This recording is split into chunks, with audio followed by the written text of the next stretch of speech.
के एपिसोड में दोस्तों हम आपसे बात करते हैं पाकिस्तान की महिला सीमा हैदर, जो हिंदुस्तान में नेपाल के रास्ते अवैध रूप से आई थी और जब से हिंदुस्तान में सीमा हैदर आई है उसके बाद वह लगातार सुर्खियों में है। लेकिन दोस्तों सुर्खियों का मामला क्या है, इसके पीछे कई कारण मैंने आपको लास्ट वीडियो में ही बताया था कि सीमा हैदर जिस प्रकार से भारत में रह रही है, अपने 4 बच्चों को लेकर आई है, वह सुर्खियों का मुख्य कारण है।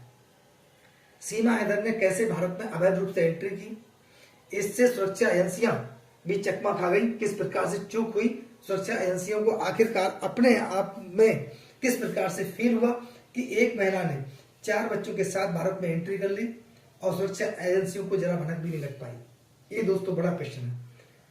क्या अगर सीमा हैदर की जगह किसी आतंकवादी संगठन ने ये रास्ता अपनाया होता और सुरक्षा एजेंसियों को चकमा देने में वह कामयाब हुआ होता, तब स्थिति क्या होती? जवाब दे किस प्रकार, क्योंकि मामला राष्ट्र की सुरक्षा से जुड़ा हुआ है। सीमा हैदर के द्वारा 4 बच्चों के साथ भारत में दाखिल होना और सचिन मीणा के साथ शादी करना, उसके बाद गुलाम हैदर की एंट्री होना। दोस्तों गुलाम हैदर के द्वारा जिस प्रकार के बयान दिए गए, सीमा हैदर के परिजनों के द्वारा जिस प्रकार के बयान दिए गए, सीमा हैदर के द्वारा स्टार्टिंग में अपने परिजनों के बारे में जानकारी भारत की जांच एजेंसियों को, सुरक्षा एजेंसियों को नहीं देना, ये कहीं ना कहीं संदेहपूर्ण रहा। हालांकि सीमा हैदर से काफी पूछताछ हुई और आगे इस पूरे प्रकरण में जांच में क्या हुआ ये आपके सामने है।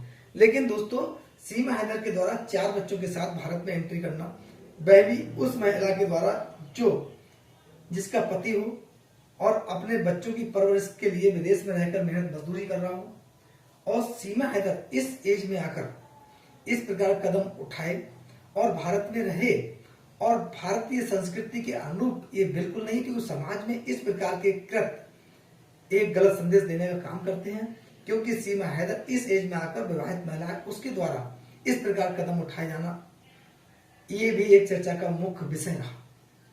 और सीमा हैदर का प्रकरण अब और हाईलाइट इसलिए है कि सीमा हैदर के पूर्व पति गुलाम हैदर के द्वारा कानूनी प्रक्रिया अपनाई गई और उसने अपने अधिवक्ता के माध्यम से कोर्ट में अपनी बात रखी और न्यायालय के समक्ष बात रखने के बाद अब 10 जून 2024 को उसकी न्यायालय के समक्ष उपस्थित होकर बयानों की बारी है और उसे एविडेंस न्यायालय को देना है।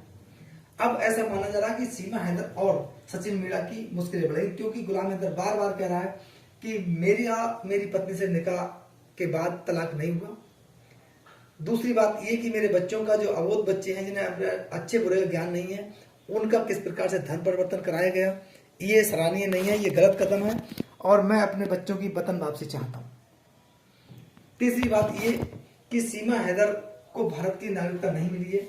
ऐसे में ये प्रश्न उठ रहा है कि क्या सीमा हैदर की अब पाकिस्तान वापसी होगी, यानी कि उसकी वतन वापसी होगी। कानूनी रूप से सीमा हैदर को हिंदुस्तान से जाना होगा, क्योंकि अब गुलाम हैदर ने मानहानि का भी मुकदमा सीमा हैदर, सचिन मीणा और उनके तथाकथित भाई एपी सिंह, जो पेशे से वकील हैं, और पुरोहित जिनके द्वारा सीमा हैदर का विवाह कराया गया था, उन पर मुकदमा लिखवाया है। और एपी सिंह, सीमा हैदर और सचिन मीणा के खिलाफ मानहानि का मुकदमा किया, जिसमें उनको नोटिस 3-3 करोड़ का सचिन मीणा और सीमा हैदर को नोटिस दिया है, वही 6 करोड़ का एपी सिंह को नोटिस दिया है। क्योंकि उनके पति कहना है कि मेरी जिस प्रकार से समाज में प्रतिष्ठा खराब हुई है और मेरा बार बार अपमान किया गया है, इसीलिए मेरा जो अपमान हुआ है उसके तहत मैं मानहानि का मुकदमा इन लोगों के खिलाफ किया है।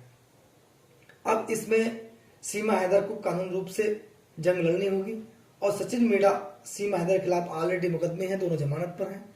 इसमें भी आने वाले समय में इनकी मुश्किलें बढ़ सकती हैं। लेकिन दोस्तों आपने इस उम्र में आकर और जो विवाहित जीवन में रहते हुए 2 महिलाओं के और नाम सुने होंगे, जिसमें एक नाम अंजुर फातिमा, जो हिंदुस्तान से पाकिस्तान नसरुल्लाह के प्यार में चली गई और पूरी कहानी क्या रही है आपने देखी, आखिरकार उसे हिंदुस्तान वापस आना पड़ा। और दूसरा नाम एक आपने और सुना, वह है ज्योति मौर्य, जो उत्तर प्रदेश में पीसीएस अधिकारी है।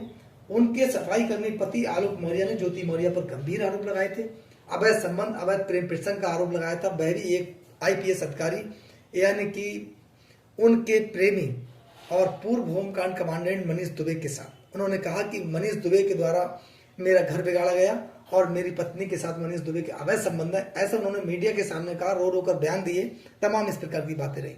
दोस्तों भारतीय संस्कृति में क्या इस प्रकार के लोगों को उचित स्थान है या भारतीय संस्कृति में वैवाहिक जीवन में रहते हुए इस प्रकार का व्यवहार करना क्या भारतीय समाज के अनुरूप है? इसका जवाब हमें कमेंट्स बॉक्स में जरूर दें, हमें इसका इंतजार रहेगा। दोस्तों आगे हम आपसे बात करते हैं दिल्ली के सीएम अरविंद केजरीवाल की, जो अभी अभी जेल से बाहर आए हैं, लेकिन उनके बयान देखिए। वहीं क्या अरविंद केजरीवाल इस प्रकार की अपना राजनीतिक कद उन्होंने इतना बड़ा कर लिया है कि वे भारत के प्रधानमंत्री नरेंद्र मोदी के खिलाफ इस प्रकार की शब्दावली का प्रयोग करते हैं, जो शब्दावली के द्वारा अरविंद केजरीवाल नरेंद्र मोदी के बराबर अपनी लोकप्रियता हासिल कर सकते हैं, या उनका राजनीतिक कद इतना बड़ा है कि वह नरेंद्र मोदी के अगेंस्ट जो शब्दावली का प्रयोग करते हैं वह उनके लिए शोभायमान है। वहीं आपने अरविंद केजरीवाल के द्वारा बार बार इस प्रकार के आरोप लगाना कि उन्हें झूठा फंसाया गया, उन पर झूठे आरोप लगाए गए हैं, उनके साथ साजिश हो रही है, उनकी पार्टी को तोड़ने का काम किया जा रहा है और भारत के प्रधानमंत्री नरेंद्र मोदी इस पूरी प्रक्रिया में हस्तक्षेप कर रहे हैं। क्या अरविंद केजरीवाल पर शराब घोटाले के जो आरोप हैं और अपने बंगले पर रेनोवेशन के नाम पर अवैध खर्ची का जो आरोप है, तमाम इस प्रकार के आरोप हैं, इनसे अरविंद केजरीवाल को छुटकारा मिला है? क्या वास्तविकता में अरविंद केजरीवाल पर जो आरोप लगे हुए झूठे हैं? ये विचारणीय बात है। दोस्तों आगे एक व्यक्ति का और आपने नाम सुना हो, जो भारत की में राजनीति का मुख्य केंद्र अगर कहा जाए तो राहुल गांधी, जो अपने बयानों के लिए बार बार चर्चाओं में रहते हैं।